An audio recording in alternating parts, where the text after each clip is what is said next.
For more reaction to Tesla earnings, let's bring back in Gene Munster of Loup Ventures. So, Gene, what do you make of these results? There seems to be a little bit for everybody here. Yeah, well said. Tesla is always an emotional story. Melissa, I'm going to try to go right down the middle and look at these results unemotionally, and I think that it is an overreaction, and I want to kind of step through why that's the case. The stock should be down as a starting point because the expectation was that they would increase their gross margin from 20% to slightly higher. Recall a couple quarters ago, I think Phil had mentioned this, that it was 24%. So this would be the third consecutive quarter of a decline. But I would put from a 20 to a 19% as a modest decline, especially because the mix, that big 78,000 delivery number of Model 3 was driven by the cheapest versions of Model 3. The lowest profitable margin on those Model 3s. And so I think that that 19% actually is somewhat respectable given the way the mix was in the quarter. And I think you can argue that 19% is not zero or a loss. I want to just shift gears and talk about putting that loss into perspective. $408 million, big number. We're looking for a loss of $110 million. 117 of that loss was a one-time restructuring.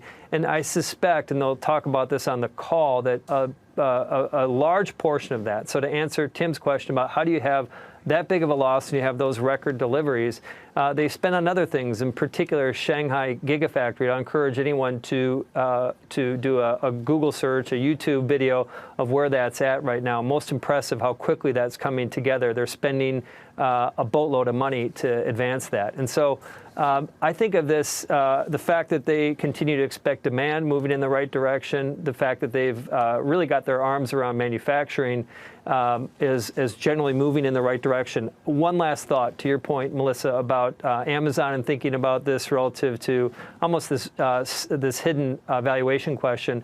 I don't have a good support, even though I'm a believer in Tesla and think that this stock can go much higher. I don't have a very clear avenue when I talk about valuation because it is obviously difficult or if impossible at this point to try to value this company off any sort of current financials. So then how do you know that the stock is going to go higher, Gene?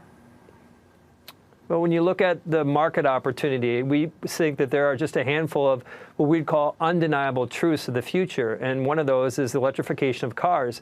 And as we've studied the competitive landscape and look at what the cost advantages or the pricing of the different vehicles, the availability, we think that Tesla does have an inherent advantage today, specifically around range versus price, and will in the future around some of the data that's being collected, some of the things I think Tim was talking about, and some of the advances. I'm not talking about a robo-taxi fleet to drive this valuation. I'm just simply talking about safer cars. So when you say, inevitable truths of the future, that sounds like, that's a ways out. That doesn't necessarily mean the stock's going to be higher in a year.